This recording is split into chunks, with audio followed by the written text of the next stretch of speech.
Hello students, welcome to Mega Learning. So today we will start exercise 14.1 class 10th probability and question number 1 is complete the following statements.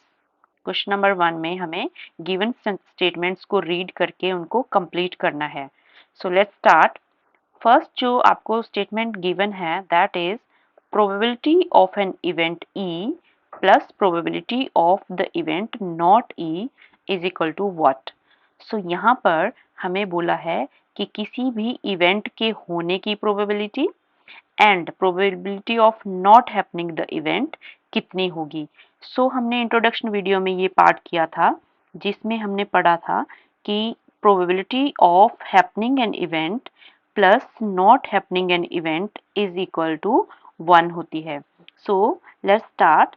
Probability of happening an event उसको लिखते हैं PE से plus because हमें ये यहाँ पर दिया था probability of an event E plus probability of event not E. Not E को हम लिखते हैं PE बार लगाते हैं इसके ऊपर. This is probability of not happening an event और ये होता था equal to 1.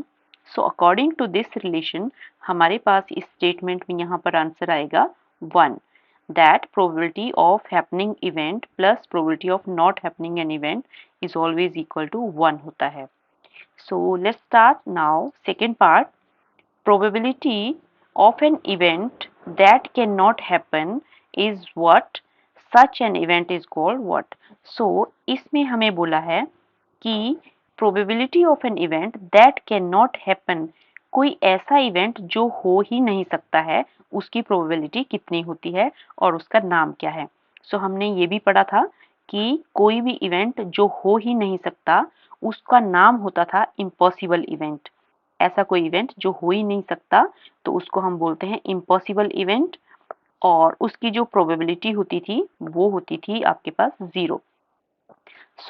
It is a impossible event. अगर वो इवेंट हो ही नहीं सकता तो उसकी प्रोबेबिलिटी हो जाएगी 0. Probability of event that cannot happen is 0 and such event is called impossible event. Now third part, probability of an event that is certain to happen is, we have to write, and such an event is called what. यहाँ पर बोला है कि कोई ऐसा event जो definitely अकर करता है या जो पक्का पॉसिबल होता है इवेंट तो उसकी प्रोबेबिलिटी कितनी होती है एंड उसका नाम क्या होता है. ये प्रोबेबिलिटी किसी ऐसे इवेंट की जो डेफिनेटली अकर करता है वो होती है 1 क्योंकि वो इवेंट डेफिनेटली पॉसिबल है तो उसकी प्रोबेबिलिटी होती है 1 और ऐसे इवेंट का नाम होता है श्योर इवेंट. ये आ जाएगा sure event. Now next fourth part is sum of probabilities of all elementary events of an experiment is, we have to write कि सभी प्रोबेबिलिटीज किसी भी एक्सपेरिमेंट में एलिमेंट्री इवेंट्स जितने भी हैं उन सभी की प्रोबेबिलिटी कितनी होती है. अगर हम कोई भी सपोज डाइस थ्रो करते हैं तो वहाँ पर हम अलग अलग अपने इवेंट्स को फाइंड आउट कर सकते हैं बट जब हम सभी प्रोबेबिलिटीज को सम करते हैं तो उनका सम ऑलवेज इक्वल टू 1 आता है. उसको बताने के लिए हमें फॉर्मूला गिवन है that probability of any elementary event E1 plus probability of any elementary event E2 plus so on. जितनी भी उसमें प्रोबेबिलिटीज हम एलिमेंट्री इवेंट्स की फाइंड आउट करते हैं उन सभी एलिमेंट्री इवेंट्स का जो सम है it is always equal to 1. Sum हमेशा इक्वल टू 1 आता है. Now next is the probability of an event is greater than or equal to dash dash and less than equal to dash. यहाँ पर हमें बताना है कि जो प्रोबेबिलिटी है वो किस वैल्यू से ग्रेटर देन और इक्वल टू होती है और किस से लेस देन इक्वल टू होती है. यहाँ पर साफ है कि हमें प्रोबेबिलिटी रेंज पूछा है और हमने रेंज में पढ़ा था कि प्रोबेबिलिटी किसी भी इवेंट की जो है वो लाई करती है always greater than equal to 0 and less than equal to 1. किसी भी इवेंट की जो प्रोबेबिलिटी है वो ऑलवेज 0 से इक्वल और ग्रेटर होगी और हमेशा लेस देन और इक्वल टू 1 होती है। सो यहाँ पर आंसर आ जाएगा probability of an event is greater than or equal to 0 and less than equal to 1. So this is the answer from the range of probability. अब नेक्स्ट क्वेश्चन है question number 2, जिसमें हमें different यहाँ पे statements given है और हमें answer करना है, एक्सप्लेन करना है इनको according to the given statement. So let's start question number 2. Which of the following experiments have equally likely outcomes? Explain. अब first of all equally likely events क्या होते हैं या आउटकम्स क्या होती हैं उनको समझना है. जब हम कोई भी एक्सपेरिमेंट करते हैं तो उसकी जो पॉसिबल आउटकम्स होती हैं, अगर उनके सभी के चांसेस अकर करने के इक्वल होते हैं तो हम उसको बोलते हैं equally likely outcome. For example, अगर हम एक कॉइन को टॉस करते हैं तो कॉइन के केस में हेड आने की प्रोबेबिलिटी एंड टेल आने की प्रोबेबिलिटी इक्वल होती है. हेड भी आने के उतने ही चांसेस हैं जितने आने के चांसेस टेल के होते हैं. ऐसा कोई भी इवेंट जहाँ पे सभी तरह की आउटकम्स का अकर करना इक्वली पॉसिबल होता है तो उसको हम इक्वली लाइकली आउटकम बोलते हैं. यहाँ पर हमने स्टेटमेंट्स को देख के आंसर करना है दैट वेदर ये इक्वली लाइकली इवेंट होगा और not. Let's start part 1. A driver attempts to start a car. The car starts or does not start. अब ये कार का केस है कि अगर ड्राइवर कार को स्टार्ट करने की ट्राई करता है तो कार स्टार्ट होती है या नहीं. हमें पता है कि 98-99% जब भी कार हम स्टार्ट करते हैं तो वो स्टार्ट होती है. ऐसा नहीं है कि वो इक्वली स्टार्ट हो भी सकती है या नहीं भी हो सकती, ऐसा नहीं होता है. वो एक एक्सेप्शन है कि कभी कोई प्रॉब्लम आ जाए तो कार स्टार्ट नहीं होती है, अदरवाइज कार हमेशा स्टार्ट होती है. यहाँ पर इक्वली लाइकली आउटकम्स नहीं बोल सकते, स्टार्ट होना और ना होना. ये एक इक्वली लाइकली इवेंट आपका नहीं कंसीडर होगा. We can say starting a car, to start a car, it is not a equally likely event, so it is not an equally likely outcome.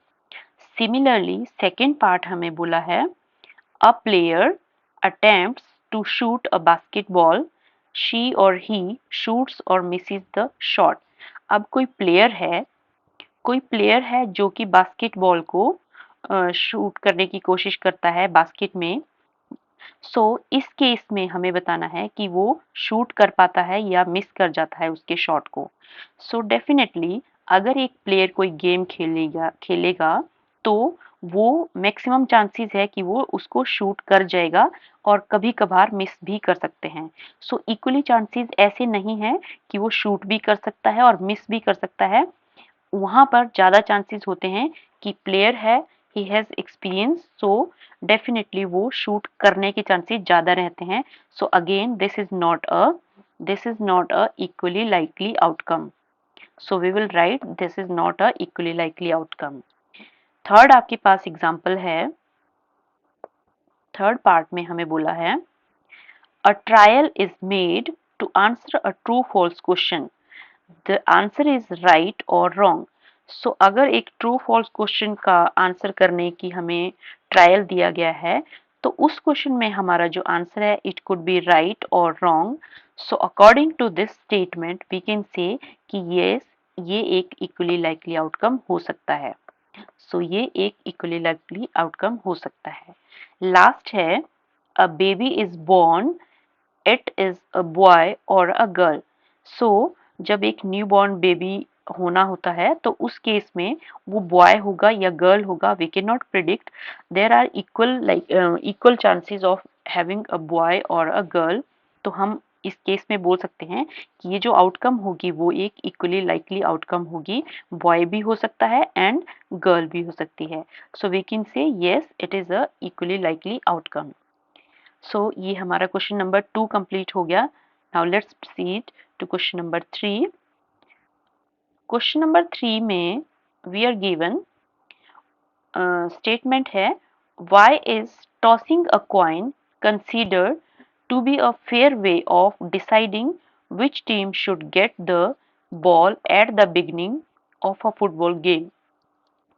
सो यहाँ पर बोला है कि अगर हम एक कॉइन को टॉस करते हैं तो उस मेथड को एक फेयर गेम हम क्यों कंसीडर करते हैं किसी भी गेम को स्टार्ट करने के लिए।